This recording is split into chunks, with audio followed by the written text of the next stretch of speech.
క్రీస్తునామములో ఒకసారి వందనములు తెలియజేస్తున్న దేవుని పిల్లలందరికీ తిమోతికి రాసిన మొదటి పత్రిక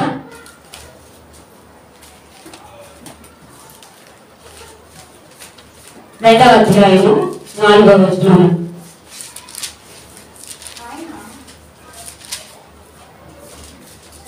దైవజనులు అయ్యగారు మరి వస్తూ ఉంటారు దాదాపుగా. కనుక ఈ సమయాన్ని వాక్యం ద్వారా మరి దేవుడు మనతో మాట్లాడడానికి సిద్ధపడి ఉన్నాడు కాబట్టి ఈ యొక్క సమయాన్ని మనము సద్వినియోగం చేసుకుందాం. అలాగే తిమోతికి రాసిన మొదటి పత్రిక 2వ అధ్యాయము 4వ వచనం. ఆయన మనుషులందరూ రక్షణ పొంది సత్యమును గురించిన అనుభవ జ్ఞానము గలవారై ఉండవలెనని నిశ్చయించుచున్నాడు. ఆయన అనగా దేవుడు. అంటే దేవుడు సత్యమును గురించిన అనుభవ జ్ఞానము గలవారై ఉండాలి అని నిశ్చయించుచున్నాడు. అంటే వాక్యము, సత్యము అనగా వాక్యము, వాక్యమును గురించినటువంటి అనుభవ జ్ఞానము మనమందరం అంటే ప్రతి ఒక్కరూ కలిగి ఉండాలి. మనుషులందరూ రక్షణ పొంది సత్యమును గురించిన అనుభవ జ్ఞానం కలిగి ఉండాలి అని ఆయన కోరుకుంటున్నాడు. ప్రతి ఒక్కరికి కూడా వాక్యము అందాలి అనేది దేవుని యొక్క సంకల్పం, ఆయన చిత్తము, ఆయన ఉద్దేశం. కనుక అయితే అది ఎలా ఉండాలి అంటే సంఘము నుండి ప్రారంభం కావాలి. సంఘము నుండే ప్రారంభం కావాలి. అలాగే అయితే అలా ప్రారంభం అయినప్పుడు సంఘము నుండి వాక్యం ఎప్పుడైతే ప్రారంభం అవుతుందో అప్పుడు పిల్లలు ఎలా ఉంటారు అంటే స్తంభాలుగా నిలవాలి.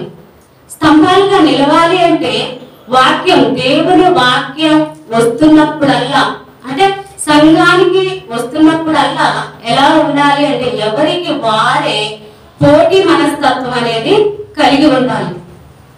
ఎందుకు స్తంభాలుగా మనము నిలవాలి దైవ సన్నిధిలో, దేవునిలో అంటే నిజంగా ఎవరికి వారే పోటీ మనస్తత్వం అనేది మనము కలిగి ఉండాలి. అలాగే వాక్యాన్ని ఎంతో శ్రద్ధగా గ్రహించాలి. వాక్యాన్ని శ్రద్ధగా గ్రహించినప్పుడు అలాంటి మనస్తత్వం మనలో వస్తుంది. అలాగే వాక్యాన్ని చూస్తూ వాక్య అవకాశం వచ్చినప్పుడల్లా కూడా దేవుని యొక్క సమయాన్ని అంటే దేవుడు ఇచ్చినటువంటి ఆ యొక్క సమయాన్ని సద్వినియోగం చేసుకుంటూ అంటే పంచుకుంటూ ఉండాలి. వాక్య అవకాశం వచ్చినప్పుడల్లా కూడా సంఘంలో దేవుని వాక్యాన్ని పంచుకుంటూ ఉండాలి. అప్పుడు శ్రద్ధగా గ్రహించాలి, వాక్యాన్ని సంఘంలో పంచుకుంటూ ఉండాలి. అలాగే వాక్యాన్ని చూస్తూ వాక్య అవకాశాన్ని సద్వినియోగం చేసుకుంటూ దేవునిలో ఇలా ఎదుగుతూ ఉన్నప్పుడు ఆ వాక్యం యొక్క రుచి ఏంటో మనకి అర్థమవుతుంది. వాక్యం యొక్క రుచి అనేది మనకి అర్థమవుతుంది. అప్పుడు ఆ వాక్యం యొక్క రుచి ఎలా ఉంటుంది అంటే హెబ్రీయులకు రాసిన పత్రిక 6వ అధ్యాయము 1వ వచనము. హెబ్రీయులకు రాసిన పత్రిక 6వ అధ్యాయము 1వ వచనము. కాబట్టి 1-2 వచనములు. కాబట్టి మీ జీవక్రియలను విడిచి మారు మనసు పొందుటయు దేవుని యందలి విశ్వాసము బాప్తిస్మమును గూర్చిన బోధయు హస్త నిక్షేపణమును మృతుల పునరుద్ధానమును నిత్యమైన తీర్పును అను పునాది మరలా వేయక క్రీస్తును గూర్చిన మూలోపదేశము మాని సంపూర్ణులమగుటకు సాగిపోదము. కాబట్టి నేను జీవక్రియలను విడిచి వాక్యం యొక్క రుచి ఎలా ఉంటుందంటే అప్పుడు మనకి వాక్యం రుచి అర్థం అవ్వాలి అంటే చూడండి, నేను జీవక్రియలను విడిచి మారు మనసు పొందుటయు దేవుని యందలి విశ్వాసమును బాప్తిస్మమును గూర్చిన బోధయు హస్త నిక్షేపణం మృతుల పునరుద్ధానము నిత్యమైన తీర్పు పునాది మరలా వేయక క్రీస్తును గూర్చినటువంటి మూలోపదేశము. అది ఏమని సెలవిస్తున్నాడు దేవుడు? క్రీస్తును గూర్చినటువంటి మూలోపదేశము అంటే పునాది అనేది మరలా వేయకుండా, బేస్మెంట్ అనేది ఒక్కసారే వేయడం జరుగుతుంది. అవునంటారు కాదంటారా? ఒక్కసారే బేస్మెంట్ వేయడం జరుగుతుంది. అయితే ఇక్కడ దేవుడు కూడా మనకి అలానే బోధిస్తున్నారు. ఏమని? క్రీస్తును కూర్చున్నటువంటి మూలోపదేశము మాని సంపూర్ణుల మగుటకు సాగిపోదము. సంపూర్ణులుగా సాగిపోవాలి అని దేవుడు మనకి సెలవిస్తున్నాడు ఈ సమయంలో ప్రియమైన దేవుని పిల్లలారా. అయితే సంపూర్ణంగా సాగిపోవాలి అంటే చూడండి, దేవుని మనసులో శరీర సంబంధమైన బోధ లేదండి, ఉండదు కూడా. కనుక ఈ శరీరాన్ని నడిపిస్తున్నటువంటి ఆత్మకు సంబంధించిన బోధ మాత్రమే ఇక్కడ చెప్పడం జరుగుతుంది. కాబట్టి మూలోపదేశాన్ని మానమని దేవుడే సాక్షాత్తు మనకి సెలవిస్తున్నారు. సంపూర్ణులుగా సాగిపోండి అని దేవుడు మనకి సెలవిస్తున్నప్పుడు ఆయన మాటను మనము స్వీకరించాలా వద్దంటారా? స్వీకరించాలి. కనుకనే శక్తి కలిగినది వాక్యం. శక్తి కలిగినది వాక్యం అంటే మన ఆత్మలను రక్షించే శక్తి ఉన్నది కేవలం వాక్యానికి మాత్రమే. కానీ ఈ లోకంలో ఉన్నటువంటి దేని వైపైనా చూపించి దేవుడు అయినా కూడా ఆత్మను రక్షించే శక్తి ఉన్నదా అంటే లేదు అని చెప్పాలి. కనుక ఆత్మను రక్షించేది కేవలం వాక్యం మాత్రమే అని దేవుడు సెలవిస్తున్నారు. కనుక సంపూర్ణులుగా ముందుకు సాగిపోమని ఆయన మనకి వివరించి అంటే అర్థవంతంగా మనకి తెలియజేయడం జరుగుతుంది ఈ సమయంలో. కనుక అయితే ఈ యొక్క బోధ అనేది ఆత్మ సంబంధమైనది, ఆత్మను నడిపిస్తున్నటువంటి ఈ యొక్క శరీరాన్ని నడిపిస్తున్నటువంటి ఆత్మకు సంబంధించిన బోధ. కనుక ఆత్మ సంబంధమైన బోధని దేవుడు మనకి ప్రజెంట్ చేయడం జరుగుతుంది. కాబట్టి చూడండి, ఈ యొక్క ప్రసంగాలు ఇప్పటి వరకు ఎన్నో వాక్యాలు, ఎన్నో అంశాలు, ఎన్నో మాటలు వారం వారం కూడా మనము వాటిని వింటూనే ఉన్నాము. ప్రతి మాట కూడా అంటే వాక్యాన్ని, ఆత్మను రక్షించే వాక్యాన్ని మనము ఆలకిస్తూనే ఉన్నాము. కనుక సాక్షాత్తు ఎన్నో చారిత్రాత్మిక భౌగోళిక అంశాల మిళితం బైబిల్. ఎన్నో చారిత్రాత్మిక భౌగోళిక అంశాల మిళితం బైబిల్. కనుక సాక్షాత్తు దేవుడే గర్వపడే విధంగా బోధనా విధానం, దేవుడు గర్వపడే విధంగా ఉంది బోధనా విధానం.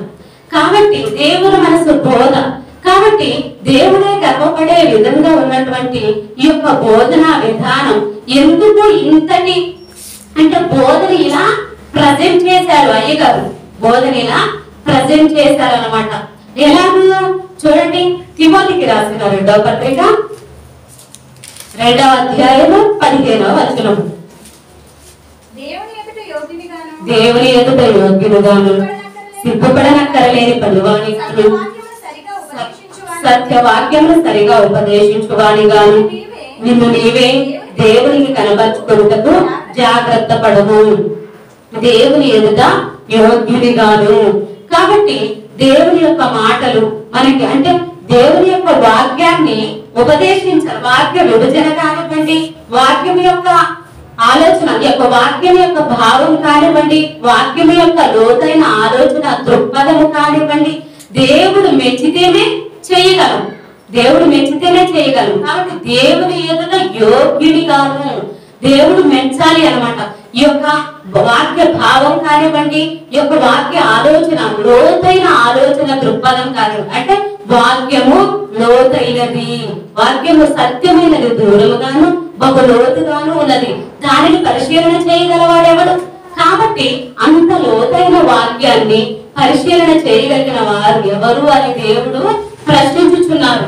కాబట్టి ఇంతటి గొప్ప వాక్యాన్ని నడిపించే యొక్క దేవుడు మెచ్చితేనే చేయగలము. కాబట్టి ఇలా దేవుడు మెచ్చితేనే దేవుడికి సంతోషాన్ని ఇవ్వగలం.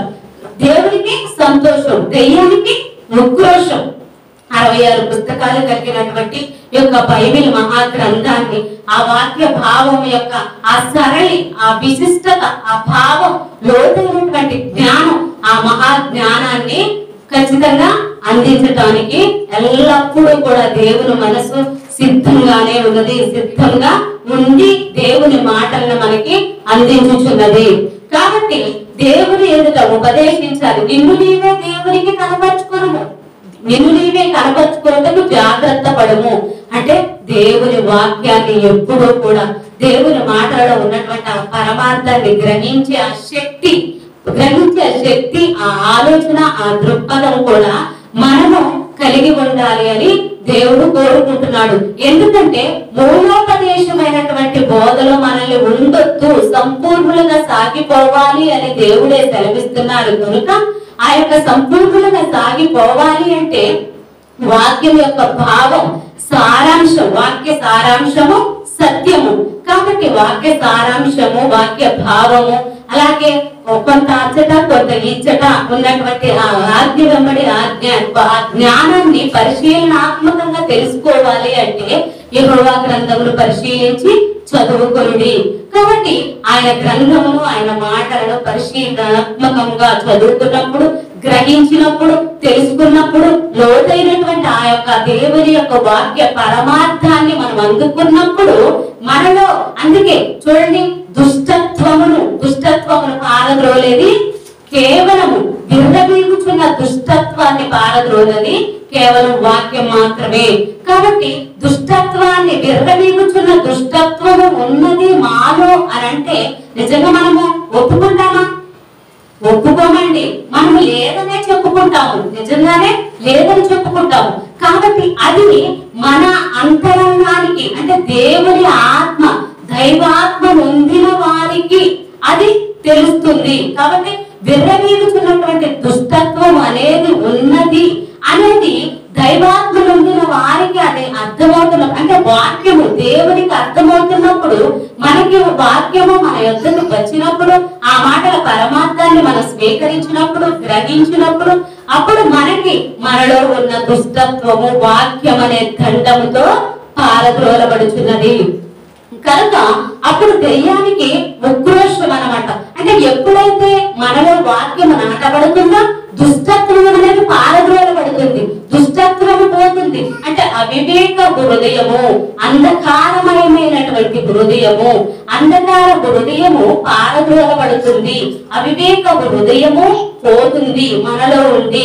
ఎప్పుడు వాక్యము ప్రజ్వలించబడినప్పుడు, వాక్యాన్ని స్వీకరించినప్పుడు, వాక్యము వస్తుంది. వారం వారం మనం వింటున్నాము, వస్తున్నాము సన్నిధికి, దేవుని మాటను ఆలకిస్తున్నాము, సన్నిధికి అన్ని పర్ఫెక్ట్ గా ఉన్నాయి. ఇంకా ఏంటి అనే ప్రశ్న, అనే ఆలోచన మన హృదయాలలో ఎప్పుడు ప్రేరేపిస్తూ ఉంటుంది. కానీ దేవుని వాక్యానికి లోబడాలి, దేవుని వాక్యానికి లోబడాలి. దేవుని వాక్యానికి లోబడ్డప్పుడు మనలో ఉన్నటువంటి దుష్టత్వము పారద్రోలబడింది, మనలో ఉన్న అవివేకమైన అంధకారమైన హృదయము, అంధకారమయమైనటువంటి హృదయము మనలో ఉన్నది అనే గ్రహింపు మనకి వస్తుంది. ప్రియమైన దేవుని పిల్లలారా, కనుక ఎందుకు దేవుని ఎదుట ఇంత గొప్పగా దేవుని మాటలను, అంటే 66 పుస్తకాలు కలిగినటువంటి దేవుని వాక్య యొక్క విశిష్టత, సరళి మనకి పటిష్టంగా మనకు అర్థమవుతుంది. ఎందుకంటే చూడండి, వాక్య దుర్బోధకులకు కానివ్వండి, వాక్య వ్యతిరేకులకు కానివ్వండి, అంటే వాక్య వ్యతిరేకులను సైతం కూడా ఆలోచింపజేయగల ఈ యొక్క దేవుని యొక్క విశిష్టత, పటిష్టత, ఈ యొక్క జ్ఞానము మనకి ఉన్నది. ప్రియమైన దేవుని పిల్లలారా, ఎందుకంటే వాక్య వ్యతిరేకులు లేకపోలేదు, వాక్య దుర్బోధకులు లేకపోలేదు. ఎందుకంటే చూడండి, సమస్త భక్తిహీనత మీద, అంటే సత్యమును అడ్డగించు సమస్త మనుషుల యొక్క భక్తిహీనత మీద దేవుని కోపము పరలోకము నుండి బయలుదేరుచున్నది. ఇక్కడ సరెండర్ అవుతామా? ఈ మాటకి ప్రతి మాటకి మనం సరెండర్ అవ్వాలండి. ప్రతి మాటకి, దేవుని వాక్యానికి మనం సరెండర్ అవ్వాలి, ఎడిక్ట్ అవ్వాలి. ఎందుకంటే చూడండి, సత్యమును అడ్డగించు సమస్త మనుషుల యొక్క భక్తిహీనత మీద దేవుని కోపం పరలోకము నుండి బయలుదేరుచున్నది. ఎందుకు బయలుదేరుతున్నది? పరలోకము నుండి దేవుని కోపం ఎందుకు బయలుదేరుతున్నది? సత్యాన్ని అడ్డగిస్తున్నాము. సత్యం అనగా వాక్యము, వాక్యాన్ని అడ్డగిస్తున్నాము. చూడండి, వినుట వలన విశ్వాసము కలుగును, వినుట క్రీస్తును కూర్చున్న మాట వలన కలుగును. అంటే విశ్వాసం ఎలాగో కలుగుతుంది? వాక్యము వలన కలుగుతుంది. వాక్యము మనలో మనం స్వీకరించినప్పుడు విశ్వాసము మనలో పెంపొందింపబడుతుంది. కాబట్టి అందుకే ఈ యొక్క వాక్యాన్ని అడ్డగిస్తే వాక్యాన్ని అడ్డగిస్తే సమస్త భక్తిహీనత, అంటే వాక్యమును మనం అడ్డగించాము అంటే అది భక్తిహీనతగా దేవుడు చూచుచున్నాడు. కాబట్టి ఆ యొక్క భక్తిహీనుల మీద దేవుని కోపము బయలుదేరుచున్నది. కనుక వాక్యాన్ని అడ్డగించకుండా దేవుని మాటకి మనం సరెండర్ అయిన వారిగా, ఎడిక్ట్ అయిన వారిగా మన తలంపుల్ని, మన ఆలోచనల్ని, మన హృదయాన్ని, మన యొక్క ఆలోచన యావత్ అంటే సర్వాంగ హోమము, సర్వాంగ కవచము ఏంటది? వాక్యము. సర్వాంగ కవచమును ధరించుకోమంటాడు దేవుడు. సత్యమునే డాలును పట్టుకోమంటాడు. సత్యమునే డాలును పట్టుకోవాలి, సర్వాంగ కవచాన్ని ధరించుకోవాలి. అంటే వాక్యాన్ని అలాగే ఎప్పుడైతే వాక్యాన్ని ధరించుకుని విశ్వాసం అనే డాలు పట్టుకోవాలి. ఇవన్నీ దుష్టుని ఎదిరించే ఆయుధాలు, దేవుడు మనకి ఇచ్చినటువంటి ఆయుధాలు. దుష్టుని ఎదిరించాలి అంటే ఇవన్నీ మనం కలిగి ఉండాలి. ఇవి కలిగి ఉండాలి అంటే వాక్యము మనలో ఎప్పుడూ కూడా రొటేట్ అవుతూ ఉండాలి, అంటే ధ్యానించాలి. అందుకే ఆయన చెప్పిన మాట ఏంటంటే, దేవుని వాక్యములు, యెహోవా ధర్మశాస్త్రములు ధ్యానించువాడు ధన్యుడు. యెహోవా ధర్మశాస్త్రాన్ని ధ్యానించాలి. అప్పుడు ఎప్పుడైతే దేవుని మాటని, వాక్యాన్ని మనము ధ్యానిస్తామో, ధ్యానించినప్పుడు ఈ యొక్క సర్వాంగ కవచం అనే ఈ వాక్యాన్ని, ఈ విశ్వాసం అనే డాలుని, ఈ సర్వాంగ కవచం అనే వాక్యాన్ని మనము ధరించుకున్నప్పుడు దుష్టుని అగ్ని బాణములన్నింటినీ కూడా ఆర్పే శక్తి వాక్యానికి మాత్రమే ఉన్నది. కాబట్టి వాక్యాన్ని అంత గొప్పగా స్వీకరించాలి అని దేవుడు మనల్ని కోరుకుంటున్నాడండి. అలాగే చూడండి, ఆ యొక్క పటిష్టత, ఇంతటి జ్ఞానం ఎందుకో తెలుసా? ఇంతటి జ్ఞానం ఎందుకంటే ఎఫెసీయులకు రాసిన పత్రిక 6వ అధ్యాయము 12వ వచనం, ఏలయనగా మనం పోరాడునది శరీరులతో కాదు గాని ప్రధానులతోనూ అధికారులతోనూ ప్రస్తుత అంధకార సంబంధులకు లోకనాథులతోనూ ఆకాశ మండలమందుల దురాత్మల సమూహములతోనూ పోరాడుచున్నాము. ఏలయనగా మనము పోరాడునది శరీరులతో కాదు, అంటే అధికారులతో, ప్రస్తుత అంధకార సంబంధులకు లోకనాథులతో. అంటే అంధకార సంబంధులకు లోకనాథులు, అంధకారమయమైన హృదయము, అంధకార సంబంధము, అంధకార సంబంధులకు లోకనాథులు. వీళ్ళందరూ ఎక్కడ ఉన్నారండి? ఎక్కడో లేదండి, మనలోనే. మన తలంపులు, మన ఆలోచనలు, మన యొక్క ఉద్దేశములు, మన యొక్క మాటలు ఎలా ఉండాలి? దైవాత్మ నొందిన వారిగా, దైవాత్మ నొందిన వారిగా మనం ఉన్నప్పుడు మన తలంపులు, ఆలోచనలు, అందుకే మనము పోరాడునది శరీరులతో కాదు గాని ప్రధానులతోనూ అధికారులతోనూ ప్రస్తుత అంధకార సంబంధులకు లోకనాథులతో పోరాడుచున్నాము. అందుకే చూడండి, యేసుక్రీస్తు వారు శిష్యులు మాకు దయ్యములు లోబడుచున్నవి, దయ్యములను మేము వెళ్ళగొట్టుచున్నాము అన్నప్పుడు ఆయన ఏమంటారు? అక్కడ వాళ్ళని అప్రిషియేట్ చేయాలి. అప్రిషియేట్ చేయకుండా వెంటనే ప్రతి ఆయనను వెంబడిస్తున్నంత కాలంలో కూడా ప్రతిసారి కూడా ఎప్పుడు కూడా అప్రిషియేట్, అంటే ఆయన వాళ్ళని అప్రిషియేట్ చేస్తూ ముందుకు పదండి అన్న మాటల కంటే కూడా వెంటనే ఒక పదాన్ని వాడడం జరుగుతుంది. ప్రతిసారి దైవజనులు, అయ్యగారు ఇవన్నీ మనకి బోధిస్తూనే ఉన్నారు. అందుకే ఆయన చూడండి, ఆకాశము నుండి అది మెరుగువలేబడుట నేను చూచితిని. మరి అక్కడ ఏం చెప్పాలండి? శిష్యులు వచ్చి అలా చెప్పినప్పుడు ఆయన ఏం చెప్పాలి? అవును, ఎస్, నిజంగా పిల్లలు, దేవుని పిల్లలు ఇలాగే ఉండాలి, అవును అని అప్రిషియేట్ చేసే విధంగా ఉండాలి. అంటే బలపరచాలి, వాళ్ళని బలపరిచే విధంగాను, లేదంటే ఇంకా మోటివేట్ చేస్తూ వాళ్ళని ముందుకు పంపించేలాగా ఉండాలి. కానీ అక్కడ ఏమంటున్నారు? ఆకాశం నుండి మెరుగువలే అది పడుట నేను చూచితిని. అంటే ఏంటి? అక్కడ ఆగొచ్చు కదా, అంటే అంతటితో ఆగిపోవాలా? అంతటితో ఆగిపోవాలా? అందుకే దుష్టత్వం అనేది మనకి తెలియదండి. దుష్టత్వం మనకి తెలియదు. ఎవరికి తెలుస్తుంది? అక్కడ యేసుక్రీస్తు వారికి అర్థమైంది. అందుకే ఆయన్ని వెంబడిస్తున్న శిష్యులు, ఆయన్ని వెంబడిస్తున్నంత కాలము కూడా ఆయన ఎలాంటి బలాన్ని ఇవ్వడం జరుగుతుంది? ఇదే బలము. చూడండి, ఇది మీకు దూరం అవును గాక అన్నప్పుడు పేతురు గారు ఆయన వెంటనే ఏమంటారు? సాతానా నా వెనక్కి రమ్ము అంటారు. ఎందుకు అనాలండి?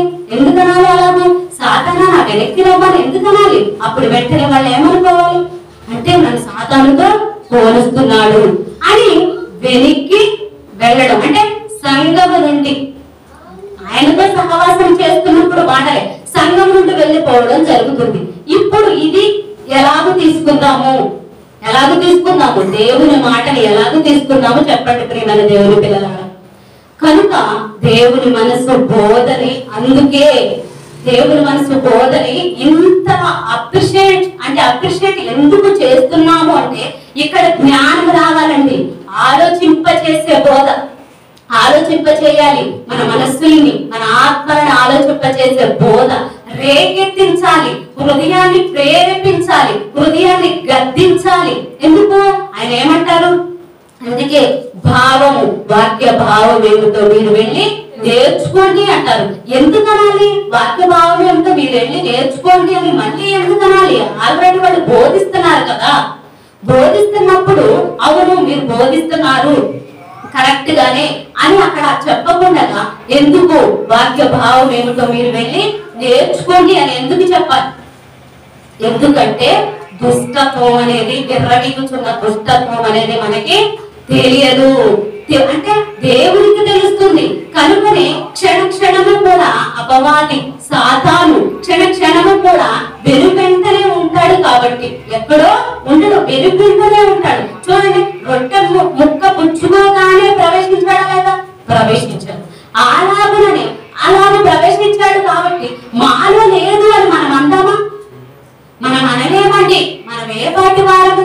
సాక్షాత్తు ఆయనతో ఉంటేనే అలాంటి అంటే అపవాది దుష్టత్వానికి చోటు ఇవ్వగలిగినప్పుడు మనమే పాటి వారము అని ఎప్పటికప్పుడు మన మనస్సాక్షిని. అందుకే ఆయన అంటారు, నిజమేనండి, నిజంగా దేవుని మనసు బోధన కానివ్వండి, అయ్యగారు చేస్తున్న ప్రసంగాలని నేను ఇలాగే ఆలోచిస్తానండి. ఇలాగే ఎప్పటికప్పుడు ప్రశ్నించుకుంటాను. నాలో నేను ప్రశ్నించుకుంటాను. పదే ప్రసంగాలను ఆలకిస్తూ ప్రశ్నించుకుంటూ ఉంటాను. కనుకనే ఇవి నిజంగా చెప్పడం జరుగుతుందండి. ఎందుకంటే చూడండి, మీరు విశ్వాసము గల వారై ఉన్నారో లేదో మిమ్మల్ని మీరే పరిశీలించుకొని చూచుకొనుడి. ఎవరు పరిశీలించుకోవాలి? మనమే పరీక్షించుకోవాలి.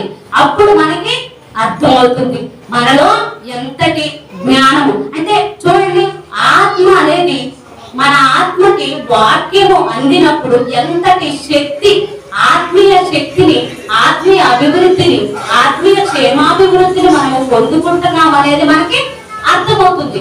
ఎప్పుడు?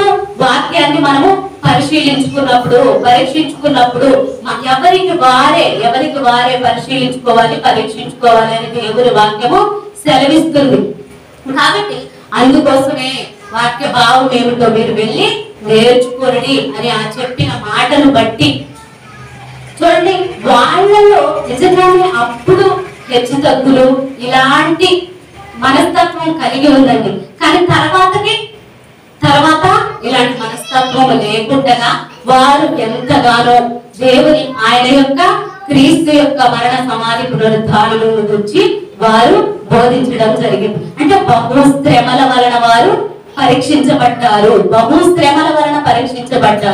కనుక అందుకే చూడండి, మీరు ఫలించకపోతే నాలో ఫలింపని ప్రతి తీగను ఆయన తీసి పారవేయును. ఎందుకు తీసి పారవేస్తున్నాడు? మళ్ళీ ఏమని సెలవిస్తున్నాడు ఆయన అక్కడ? ఫలింపని ప్రతి తీగను తీసి పారవేయును, ఫలించు ప్రతి తీగ మరీ ఎక్కువగా ఫలించాలి. అంటే ఫలించే తీగ మరీ ఎక్కువగా ఫలించాలి. అంటే ఫలింపని తీగలు తీసి పారవేస్తున్నాడు. ఫలించాలి అంటే తీగ ఇంకా ఫలించాలి అంటే మరీ ఎక్కువగా ఫలించాలి అంటే ఫలింపని తీగలను తీసి పారవేస్తున్నాడు. అంటే ఇది మనం అర్థం చేసుకోవాలి. అంటే చూడండి, మనలో ఉన్నటువంటి అనేకమైన ఆలోచనలు, కోటాను కోట్ల తలంపులు కలగొచ్చండి. కానీ వాటన్నిటిని ఫలింపని ఏదైతే మనలో ఉంటుందో ఈ ఫలించే దానిని జడగొట్టకుండా మనలో ఫలింపనేది మరీ ఎక్కువగా ఉండాలి. కాబట్టి ఆ యొక్క ఫలింపని తీగలను ఆయన తీసి పారవేస్తున్నాడు. అలాగే మనలో ఉన్నటువంటి ఈ యొక్క దుష్టత్వము, తలంపులు, ఆలోచనలు, ఉద్దేశములు ఇవన్నీ కూడా పోవాలి అంటే అంటే ఇవన్నీ పోతేనే మనము దేవుని వాక్యాన్ని స్వీకరించగలం, ఫలించగలం, మరీ ఎక్కువగా ఫలించగలం. ఎప్పుడు ఇవన్నీ పోయినప్పుడు. అందుకే ఆయన అంటారు, నోట పడునది ఏది హాని చేయదు, నోట పడునది హాని చేయదు. కానీ మన అవివేక హృదయములో నుండి వస్తున్నవే కదా, మన అవివేక హృదయములో నుండి వచ్చున్నటువంటి తలంపులు, ఉద్దేశములు, ఆలోచనలు, ఆ యొక్క దురభిమానములు ఇవన్నీ కూడా పాపములో పడవేయడానికి కారణమవుతుంది. కాబట్టి అలాంటి మనస్తత్వము లేకుండా ఉండాలి అంటే ఇవన్నీ పారద్రోలబడాలి. ఇవి ముందుగా పారద్రోలబడాలి, ఇది కాదు. అందుకే చూడండి, బోధ అనేది ఎలా ఉండాలి అంటే దేవుని ఎదుట మనము బోధించే వారిగా ఎలాగ బోధించాలంటే జాగ్రత్తగా దేవుని ఎదుట బోధించుచున్నాము అన్నట్టుగా మనము బోధించాలి అని దేవుడు సెలవిస్తున్నాడు. ఎందుకు? దురాత్మల సమూహములతో పోరాడుతున్నాము కాబట్టి, దురాత్మల సమూహంతో పోరాడాలి కాబట్టి ఈ యొక్క సర్వాంగ కవచం అనే వాక్యాన్ని మనము ధరించుకున్నప్పుడే ఇది మనకి సాధ్యమవుతుంది. ఎందుకంటే చూడండి, ఆనాడు వాక్యం యొక్క పరమార్థాన్ని అంటే సత్యాన్ని స్థిరపరచడం కోసం ఆనాడు ప్రాణాలు త్యాగం చేశారండి, సత్యాన్ని స్థిరపరచడం కోసం. అయితే వారి పుణ్య ఫలితమే మనము కూడా నేడు కొనసాగించుచున్నాం. వారి పుణ్య ఫలితమే అంటే వారి యొక్క ప్రాణాలు మన మీద దృష్టించాలి. చూడండి, ప్రకటన గ్రంథము 6వ అధ్యాయము 10వ వచనము. ప్రకటన గ్రంథము 6వ అధ్యాయము 10వ వచనము. వారు నాదా సత్యస్వరూపి పరిశుద్ధుడా ఎందాక తీర్పు తీర్చకయు మా రక్తము నిమిత్తము భూనివాసులకు ప్రతిదండన చేయకయు ముందుమని బిగ్గరగా కేకలు వేసిరి. అవునండి, కనుక సత్యాన్ని స్థిరపరచడం కోసం ఆనాడు ఎలాగో అయితే ప్రాణ త్యాగాలు చేశారో మరి వారి పుణ్య ఫలితమే నేడు మనము కొనసాగించుతున్నాము. కనుక వారి యొక్క ప్రాణాలు, ఆ యొక్క ఆత్మలు మనపై దృష్టించాయి. అందుకే పరిశుద్ధుడా ఎందాక తీర్పు తీర్చక మా రక్తము నిమిత్తము భూనివాసులకు ప్రతిదండన చేయక ఎందువని వారు బిగ్గరగా కేకలు వేస్తున్నారు. అసలు ఎందుకు ఇంతటి జ్ఞానాన్ని మనకు తెలియపరుస్తున్నారు? ఎందుకు ఇంతటి జ్ఞానము అనేది? నిజంగా మనము ఇంతటి జ్ఞానాన్ని మన సొంతం చేశారు. ఇంతటి జ్ఞానం మన సొంతంగా ఉంది. ఎందుకంటే వారి యొక్క ఆనాడు ఎలాగైతే వారి ప్రాణాలు త్యాగం చేశారో ఆ యొక్క పుణ్య ఫలితం అంటే వారి యొక్క ఆలోచనల్ని మనము కొనసాగిస్తున్నాము. దేవుని ఆత్మ చూడండి, లౌకిక ఆత్మను కాకుండా దేవుని వద్ద నుండి వచ్చిన ఆత్మను మనము పొందుకున్నాము. దేవుని వద్ద నుండి ఆత్మను పొందుకున్నాము కనుకనే దేవుని మాటలను బోధించుటకు దేవుడిచ్చినటువంటి ఈ గొప్ప అవకాశం అంటే చూడండి, దేవుని మనసులోనే దేవుని పిల్లలుగా మనమందరము కూడా ఏక మనసుతో, ఏకాత్మతో, ఏక భావంతో, ఏక ఆలోచనతో, ఏక తలంపుతో, ఏక తాత్పర్యముతో ఎలాగైతే దేవుని సన్నిధిలో మనం కొనసాగుతున్నామో అంటే వాక్యములో కొనసాగుతున్నాము, వాక్యములో ముందుకెళ్తున్నాము. వాక్యం అంటే చూడండి, వాక్యములో ఏముంది? నిమ్మడం ఉంది, నిబ్బరం ఉంది, సమాధానం ఉంది, సంతోషం ఉంది, ఆయన సన్నిధిలో ఆశ్రయ స్థానము ఉన్నది, అలాగే నిత్య జీవం ఉన్నది. అంటే ఇవన్నీ కేవలం వాక్యములోనే ఉన్నవి, వాక్యములోనే ఇవన్నీ మనకి అర్థమవుతుంది. ఇంతటి సంతోషము, సమాధానము మనకి కావాలి, దొరకాలి అంటే అది వాక్యములోనే. ప్రియమైన దేవుని వారలారా, కనుక జ్ఞానము ఘోషించుచున్నది. జ్ఞానం అనగా వాక్యము. కనుక వాక్యములో ఉన్నటువంటి ఏంటంటే ఆ యొక్క పరమార్థం. అయితే ఇంత గొప్ప వాక్యాన్ని నేడు సంఘాలలో, అంటే సంఘాలలో ఏదో జనాభా లెక్కల కోసం కాకుండా, జన లెక్కల కోసం కాకుండా ఆత్మలను లెక్కిస్తాడు దేవుడు. ఆత్మల లెక్క అప్ప చెప్పాలి అన్నంతగా దేవుని మాటలని సంఘములోనే తెలపాలి, సంఘములోనే తెలియజేయాలి, సంఘములోనే నేర్చుకోవాలి. మనం అలాగే ఉన్నామండి, మనమా అలాగే ఉన్నాము. సంఘములుంటే దేవుని మాటలను మనము నేర్చుకుంటూ, తెలుసుకుంటూ, ఆ యొక్క పరమార్థాన్ని గ్రహించుకుంటూ మనమందరము కూడా ముందుకెళ్తున్నాము. కనుకనే అందుకే చూడండి, ఎన్నో సంఘాలలో ఎటువంటి బోధ అనేది ఉన్నదో కూడా వారం వారం మనకి తెలియపరుస్తూనే ఉన్నారు. అనుకూలమైనది బోధ వద్దు. ఎందుకు? భ్రమపరచు ఆత్మ, దయ్యముల బోధ. దయ్యముల బోధ ఉందా? అదే దయ్యములు బోధిస్తున్నాయా? అసలు ఇవన్నీ మనకు తెలుసండి? ఇవన్నీ మనకు తెలుసా? తెలియదు. ఇవన్నీ కూడా అందుకే వాక్య భావం ఏమిటో మీరు వెళ్ళి నేర్చుకోండి అని చెప్పడం జరిగింది. ఎందుకు? ఇవి మనకి తెలియదు కనుక. దెయ్యముల బోధ, మోసపరచు ఆత్మ, దురాత్మ, భ్రమపరిచే ఆత్మ, అబద్ధముల ఆత్మ, ఇవన్నీ ఉన్నాయండి, ఇవన్నీ ఉన్నాయి. కనుక మోసపరిచే ఆత్మ ఉన్నది అని, భ్రమపరిచే బోధ ఉన్నదని, దయ్యముల బోధ ఉన్నదని, ఇవన్నీ కూడా చెప్తేనే మనకు అర్థమవుతుందండి. అంటే చెప్పాలా లేదా? చెప్పడానికి ఒకళ్ళు ఉండాలి. కనుక దేవుని మనసు వాటిని మనకి చెప్పుచు, బోధించుచు, నేర్పించుచు మన యొక్క ఆత్మీయ జీవితాన్ని ఫలవంతము చేస్తుంది, ఫలవంతము చేస్తుందండి. ఎందుకు? ఈ యొక్క పనికి రాని దానిని తీసివేస్తూ ఫలించేటట్టుగా, మనము ఫలించేటట్టుగా దేవుని వాక్యము చేస్తుంది. అయితే మనకి నచ్చుతుందా అంటే కఠినముగా గద్దించినప్పుడు చూడండి, మరి కీర్తనకారుడు ద్వారా మరి చెప్పడం జరిగింది, దేవుడు నన్ను కఠినముగా గద్దించాడు కానీ ఆయన నన్ను మరణమునకు అప్పగించలేదు. అసలు దేవుడు కఠినంగా నన్ను గద్దించాడు, శిక్షించాడు అని మనం చెప్పుకుంటామా? లేదు. దేవుడు నన్ను ప్రేమించాడు, దేవుడు నన్ను దయ చూపాడు, దేవుడు నన్ను మరి జాలి చూపాడు, అంటే దేవుడు నన్ను స్వీకరించాడు. ఇంతవరకు మనకు తెలుసండి, ఇంతవరకు మనకు తెలుసు. ఇప్పుడు టోటల్ గా మనము ఏమి దేవుడు మనకి నేర్పించాలి అనుకుంటున్నాడంటే మనకి తెలిసింది ఇంతవరకే. అనుకూలమైన బోధ ఇప్పటి వరకు నేర్పించింది ఇదే, కానీ ఇది కాదు. అందుకే మూలోపదేశము మానమంటున్నాడు.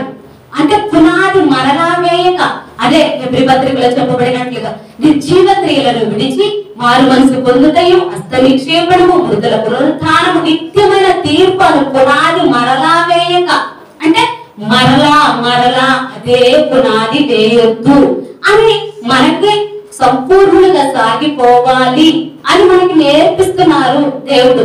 మనము నేర్చుకుంటున్నాము. నిజంగాండి, తెలుసా మీకు? బైబిల్ అంటే 66 పుస్తకాలు కలిగిన పరిశుద్ధ గ్రంథం, జ్ఞాన గ్రంథం కింద మనం ఎల్లప్పుడూ కూడా నేర్చుకునే వారమేనండి, ఎల్లప్పుడూ నేర్చుకునే వారమే. మనం ఎల్లప్పుడూ కూడా బైబిల్ దగ్గర మన ఆయుష్కాలం ముగించే అంత వరకు కూడా ఈ యొక్క 66 పుస్తకాలు కలిగిన మహా జ్ఞానము దేవుని ముందు మనం ఎంతండి, ఎంత దేవుని ముందు మనము చాలా. అందుకే ఆయన అంటారు, మంటి లాంటి వారు, మన్ను లాంటి వారు. ఎలాంటి వారు అంటే అలాంటి స్థితి కలిగిన ఒక కుండ, ఒక మంటి ఘటముతో కూడా మనల్ని పోల్చడం జరిగింది. అలాంటి స్థితి కలిగిన మనము దేవుని ఎదుట ఏ పాటి వారము కనుక ఎల్లప్పుడూ నేర్చుకునే వారమేనండి. ఇక్కడ దేవుడు మనకి ఏం నేర్పించాలి అనుకుంటున్నారు అంటే మనం సంపూర్ణులుగా సాగిపోవాలి, మూలోపదేశాలు మానాలి అని సెలవిస్తున్నాడు.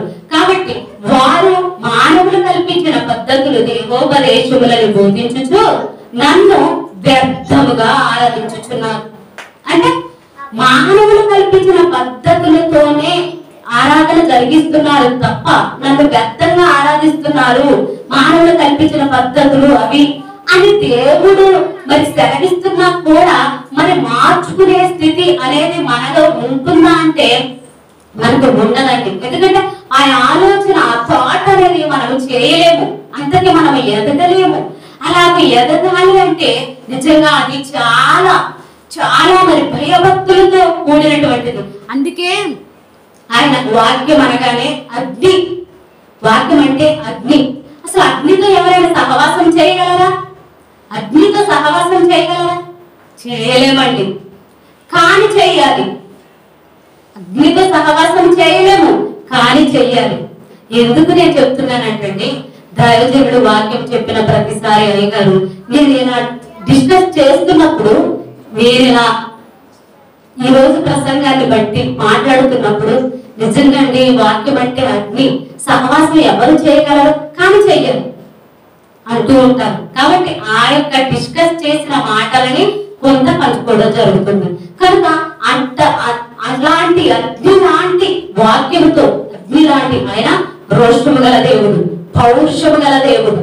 ఆయన రోషానికి పౌరుషం కనుక మనము నిలవలేము.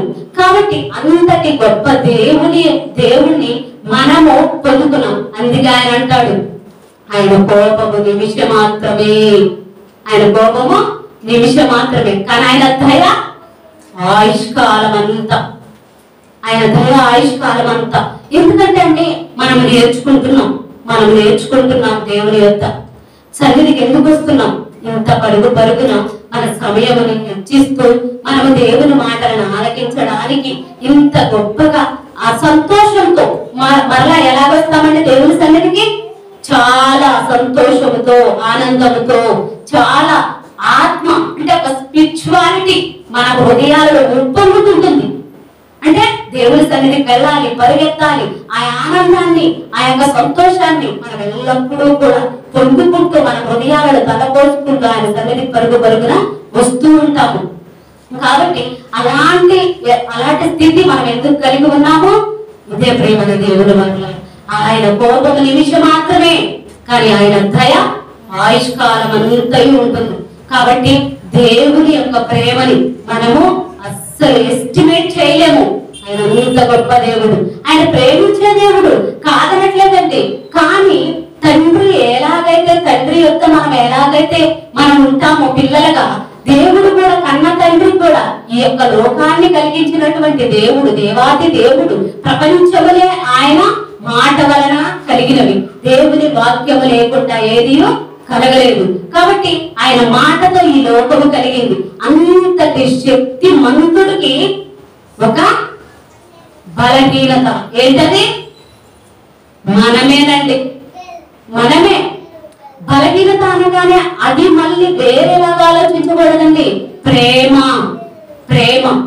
ఆయన ప్రేమ, అదే ఆయనకున్నటువంటి, అంటే మన మీద ఆయన చూపుతున్న ప్రేమ, ఆ దీర్ఘశాంతము, ఆ ప్రేమ, ఆ వాత్సల్యత, ఆ కరుణ, అది మనకి ఎలా ఉంటదంటే, ఎలా ఉందంటే ఒక ఏమోలే అన్నట్టుగా, ఒక ఈజీగా, ఒక చులకనగా, అలాగూ కాదండి. అందుకే దేవుని మనసు అలా ఉండదండి. అలా ఉంటుందా? ఉండదు. ఎప్పుడు కూడా దగ్గరికి ఈ సరౌండింగ్స్ దాటి కొంచెం రావాలి అంటే చాలా భయపడుతూ ఉంటాం. మనం చాలా గదగదలు ఆడిపోతూ ఉంటాం. ఎందుకు? ఎక్కడ కోపపడతారో, ఎక్కడ తిడతారో అన్న భయం ఉంటుంది. ఎందుకు? ఆ భయము ఏమైతుందంటే, అందుకే దేవుని అందరి భయము పవిత్రమైనది. ఇంకా చదివాం కదండి వాక్యం. దేవుని అందరి భయము పవిత్రమైనది, పరిశుద్ధమైనది. అందుకే ఆయన ఎవరు భయభక్తుడు అని అక్కడ మెన్షన్ చేయడం జరిగిందండి. అలాంటి ప్రేమ మన దేవుడిది, మన దేవాది దేవుడిది. అలాగని ఆయనకు ప్రేమ లేదా అంటే, ఆయన దీర్ఘశాంతవంతుడు, ప్రేమమయుడు. ఆయన ఎంతటి ప్రేమ మనకు చూపించి, సమస్తము సర్వము మనకిచ్చి, మనకి లోపరిచి, ఆయన నిత్య శక్తి, దైవత్వము మూర్తి వహించిన గుణగణాలు ఆయనవి.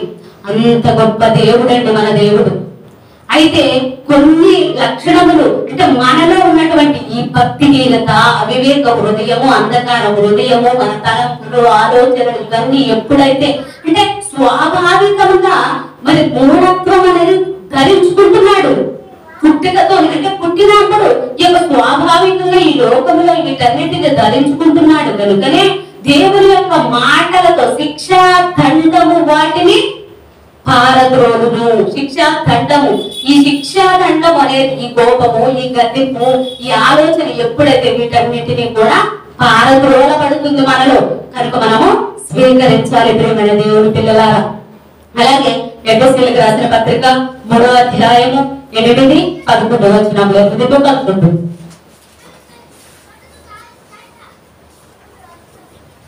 ఎఫెసీయులకు రాసిన పత్రిక 3వ అధ్యాయం 8, 11. దేవుడు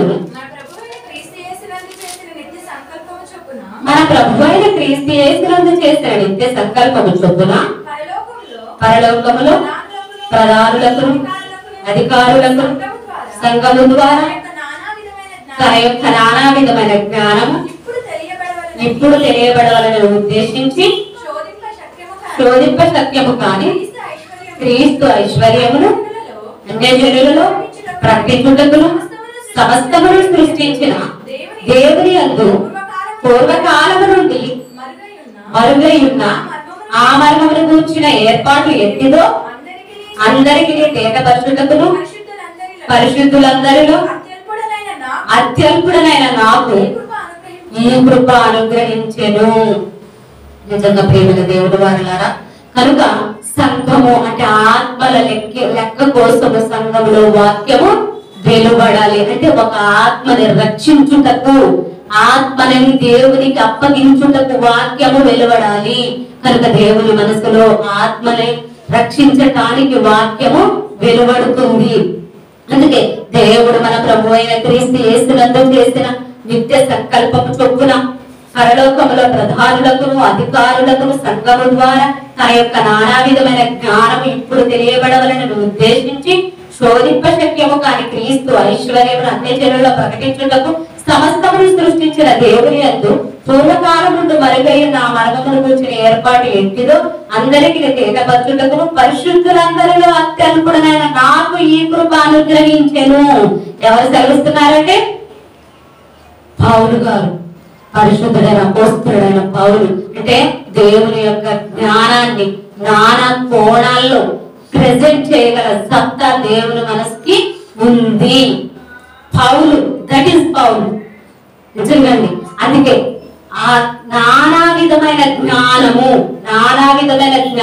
ఇప్పుడు తెలియబడవాలని ఉద్దేశించి శోధింప సత్యము కాని క్రీస్తు ఐశ్వర్యములు అత్యల్పుడనైన నాకు ఈ జ్ఞానము అందింది, తెలియజేయబడింది అని పౌలు, పరిశుద్ధుడైన పౌలు తెలియజేస్తున్నాడండి. కనుక ఇంత గొప్ప జ్ఞానం అంటే దేవుని యొక్క జ్ఞానాన్ని అత్యల్పుడనైన నాకు తెలియజేయబడింది. చూడండి, బైబిల్ గ్రంథంలో రాయబడినటువంటి శిష్యులవ్వండి, భక్తులు, ప్రవక్తలు, పితరులు, నిజంగా మరి వారంతా కూడా దేవుని మాటలని ఎలాగ తీసుకున్నారు అంటే వారందరూ కూడా హెచ్చింపు లేదండి. వారికి హెచ్చింపు లేదు. తగ్గింపుతో, ఎవరికి వారే తగ్గింపు మనస్తత్వంతో దేవుని మాటని వాళ్ళు స్వీకరించడం జరిగింది. అందుకే ఆయన ఏమంటున్నారు, అత్యల్పుడనైన నాకు ఈ కృప అనుగ్రహించబడింది.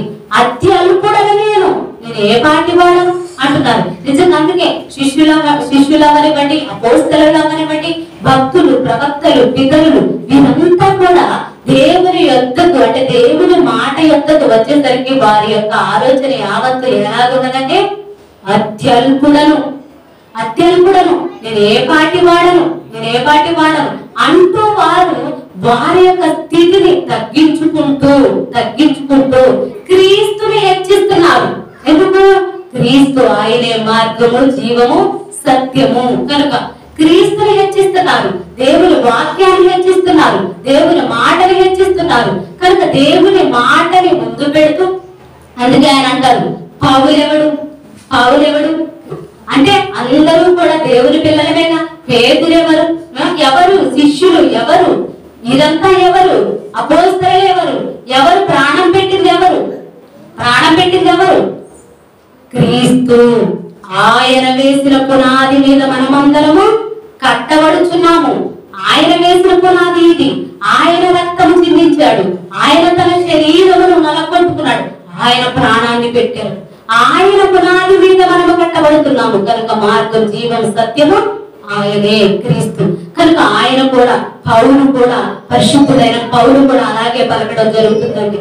కనుక ఇంత గొప్ప మాటల పరమార్థాన్ని వాళ్ళు ఎల్లప్పుడూ కూడా తగ్గించుకుంటూ వారికి వారుగా తగ్గించుకుంటూ దేవుని హెచ్చిస్తూ దేవుని మాటలని లోకంలో చెప్పడం జరిగిందండి.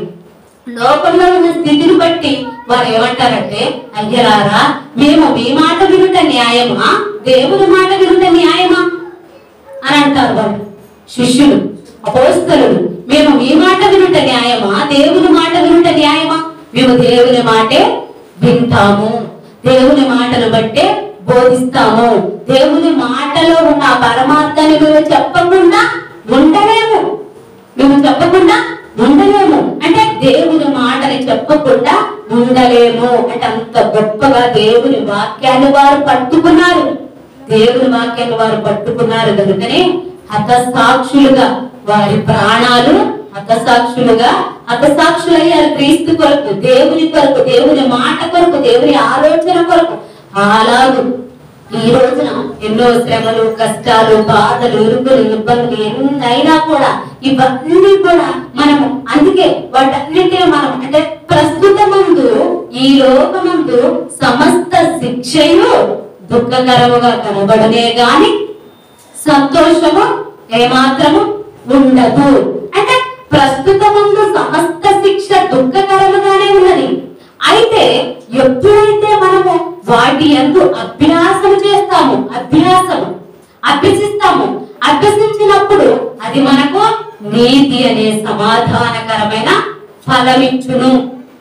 సమస్త శిక్ష కూడా దుఃఖకరముగానే ఉన్నది. అంటే మనల్ని అంటున్నప్పుడు దేవుని మాటలు మనల్ని గర్తిస్తున్నప్పుడు కానివ్వండి, బయట ఏదైనా ఒక మాట మనల్ని వస్తున్నప్పుడు అది మనకి ఎలా ఉందంటే సమస్త శిక్ష దుఃఖకరముగానే ఉన్నది.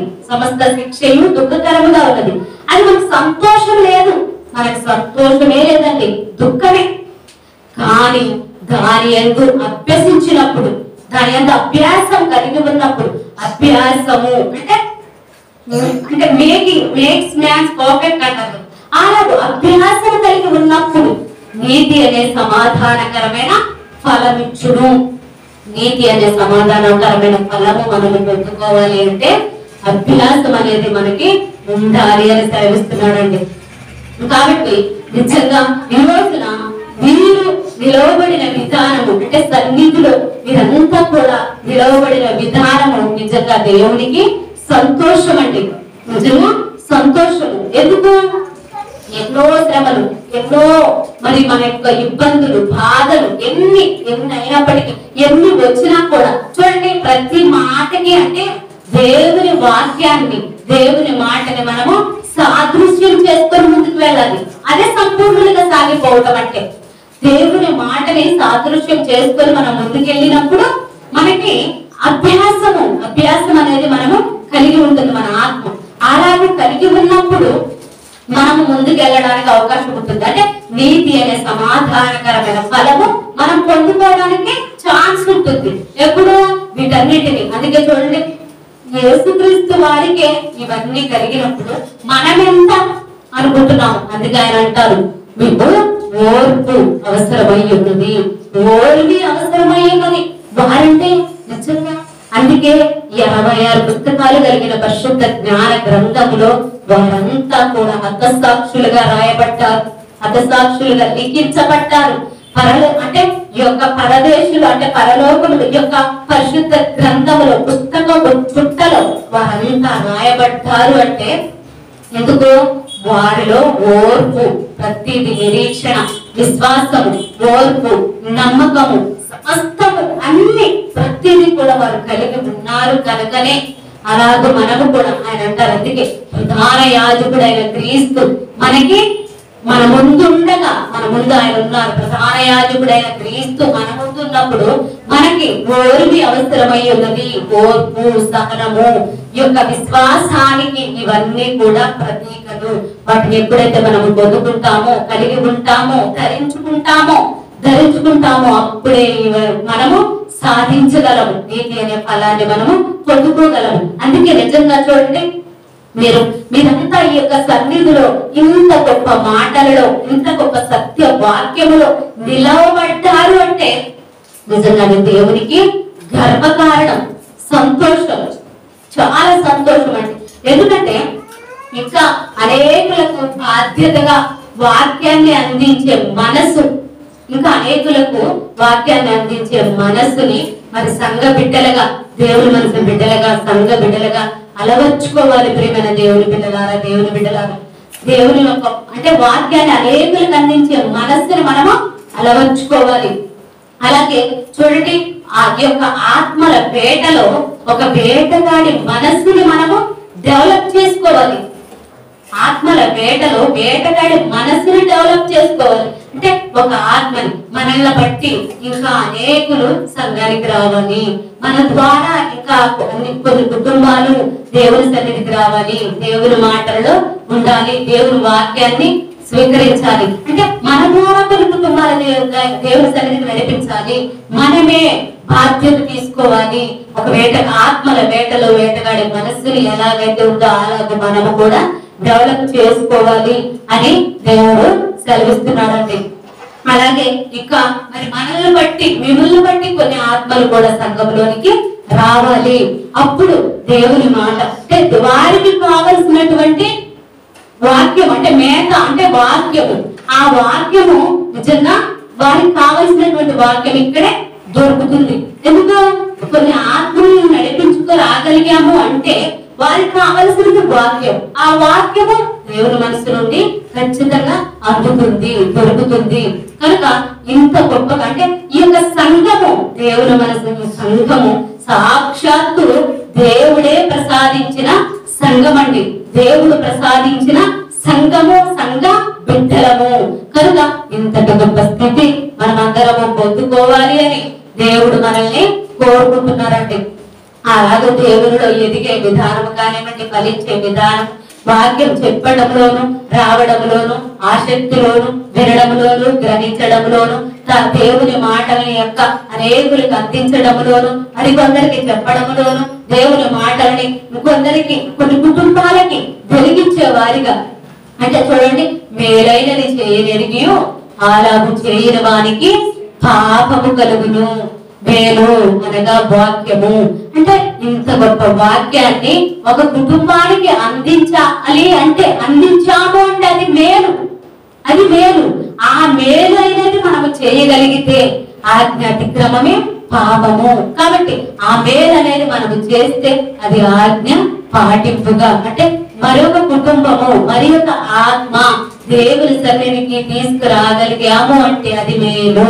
దేవుని వాక్యం మనం ఎలాగైతే దేవునిలో కుటుంబాలుగా ఫలిస్తున్నామో, కుటుంబాలుగా దైవ సన్నిధిలో నిలబడ్డామో, స్థిరపడ్డామో, నాటబడ్డామో, అలాగూ కొన్ని కుటుంబాలు రావాలి అని, అలాగూ కొన్ని ఆత్మలు రావాలి అని దేవుడు నిజంగా మనల్ని హెచ్చరించిన, గద్దించిన, దేవుని మాట మనకి తెలియజేసినా కూడా పరమార్థం అయితే ఒకటే. ప్రియమైన దేవుని పిల్లలారా, దేవుని వారలారా, పరమార్థం ఏంటంటే మనలాగా అంటే సత్యమును గురించిన అనుభవ జ్ఞానము మనుషులందరూ కలిగి ఉండాలి. రక్షణ పొంది ఆయన కోరుకుంటున్నారు, రక్షణ పొందాలి అని, సత్యమును గురించిన అనుభవ జ్ఞానము కలిగి ఉండాలి అని ఆయన కోరుకుంటున్న ఇచ్ఛయించుచున్నాడు.